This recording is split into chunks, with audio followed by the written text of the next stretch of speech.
Vstávať som ráč. Dnes nás čaká hneď niekoľko hier.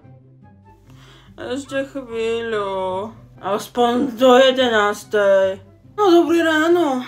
Káva kde? Ciga kde? A potom sa budete čudovať, že som celý deň nervózna. Vy ste fakt úplne nemehla. Ľudia, ako tak teraz pozerám hore na ten počet hráčov, ja veď ako tiež som nad tým tak rozmýšľala. Veď reálne nie je nás tu až tak veľa, nie? Kebyže si tú výhru rozdelíme. A ty o čom tu zasa dristaš, prosím ťa? Mňa zaujíma ten televízor skôr. Fakt, keby ho odmontujem a šupnem do tej záložne, tak ako... Veď ja tu ani nemusím byť. Musíte len zabaviť dozorcov. Ty si tupelo už ozaj. Táto hra sa týka vašich maturít. Budete musieť teda spraviť niečo, z čoho máte maturitu. V ktorom odbore ste dobrí, áno?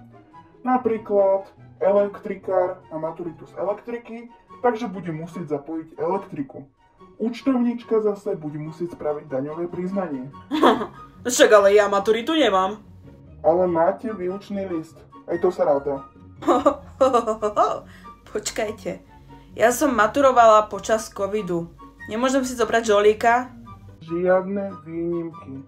A nestačí, keď vám poviem, že na ktorej strane sú aktíva a na ktorej strane sú pasíva? Aj to patrí k účtovníctvu. Hra začne o 30 minút. Veď aspoň čo si jesť nám dajte, ale... Najete sa ešte teraz pred hrou, môžete sa zoradiť a stráž vám donesie jesť. Jako... pol roka po záruke, pecka. Je to úplne teplé, takže pochybujem, že to bolo v chladničke. Ako... Bro... Chcete, aby ma tu zasa presralo? Jako v noci? Ďakujem. A čo som batoľa? Dajte mi normálne jedlo. Čo si nervózny, aspoň nám naliali. To je čistá voda. No tak aspoň sa tu nevyžeriem. Ba čo lepšie? Možno, že tu ešte aj schudnem. Chápem, že som fakt preštiel. Veď každý jeden pohyb, čo som spravil, tak to bola len skúška, že či to náhodou pôjde. A ono to fakt išlo. Že?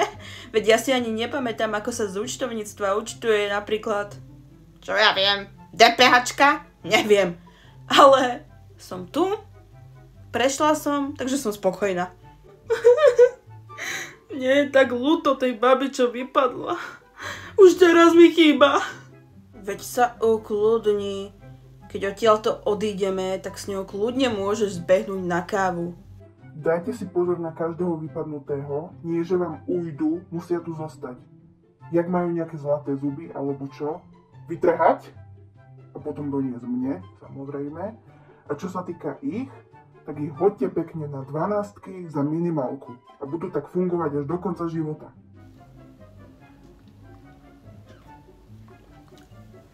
Gratulujem všetkým, čo postúpili. Ďalšia hra bude znovu spojená s alkoholom. Mám výhodu. Ja už som rozbehnutý. Chlasta. To kde si zohnal? Prepašoval moja. Skúsenosti nepustia. Aby to bolo voči všetkým hráčom spravodlivé, tak sa teraz všetci podrobia dýchovej skúške na alkohol. Ako som už spomínal v pravidlách, ktokoľvek nafúka, automaticky vypadáva. Počkať, čo? A to ste nemohli povedať tak 3 minúty skôr? Ja nemôžem teraz fúkať, halo? A čo budeme vlastne slopať? Borovičku, ktorá bola celý deň vyhrievaná na slnku. To nemyslíte vážne? Fuj! Ja také šťanky nepijem. Neexist! Fajnovky. Aspoň sa nachľapem zadarmo. Škoda, že mi ale toho chaloša vyradili. Veď podľa mňa aj on sa zúčastnil hier iba kvôli tomuto. Srdečne gratulujem 3 posledným hráčom. Počkať, čo sa stalo s tou šlajskou? Ani ona neprešla?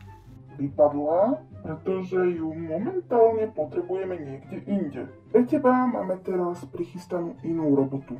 Ale neboj sa, v takej, akej si 100% zručná. To fakt? Konečne ste ma pochopili, no poďte sem. Vy máte veľa peňazí, že? Mám, ale keďže si podpísala, že si po tvojej prehre môžeme s tebou robiť čokoľvek, čo chceme, No, to znamená, že budeš svoju prácu vykonávať až do konca svojho života zadarmo. A pre všetkých mojich zamestnancov taktiež, nie len pre mňa. Dúfam, že v ďalšej hre sa nebude zas slopať. Dúfam, že hej, toto je najlepšia hra, do akej som sa mohol kedy zapojiť. Haló, počkať, ty máš číslo 130? Jako 1,30? Hej, a 130? To je ako 1,30? Poď ma cícať! Ha, ha, ha. Hej, počuj, ty si sa sem vlastne ako dostal?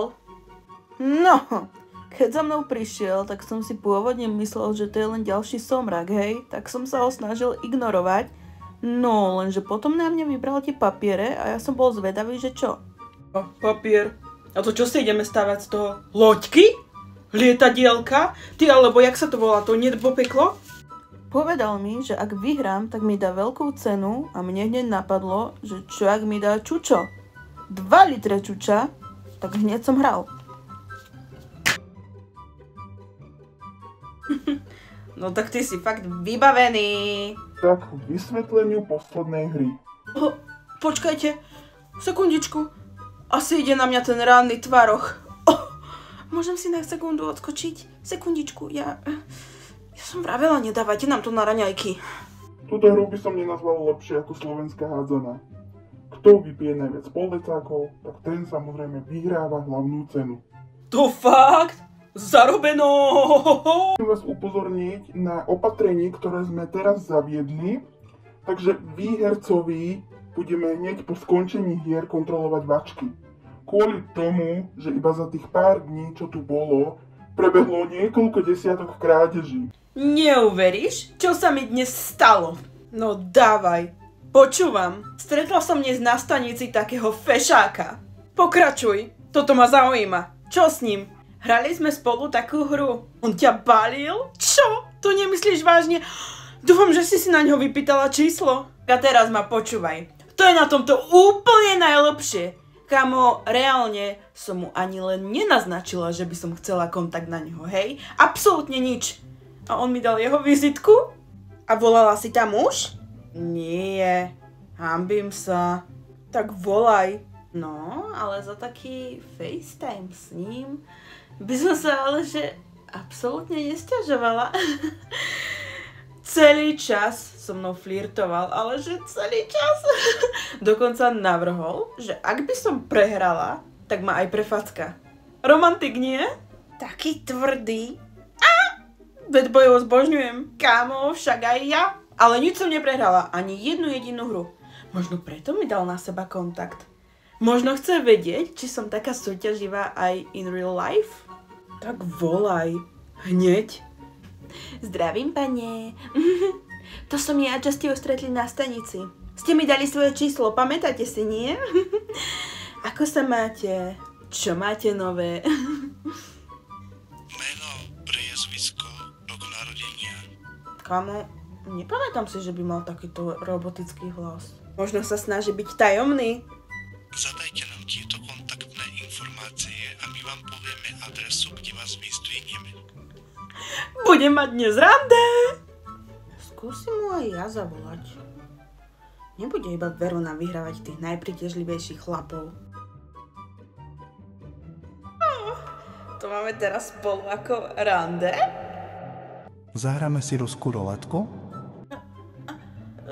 To je tá hra, kde...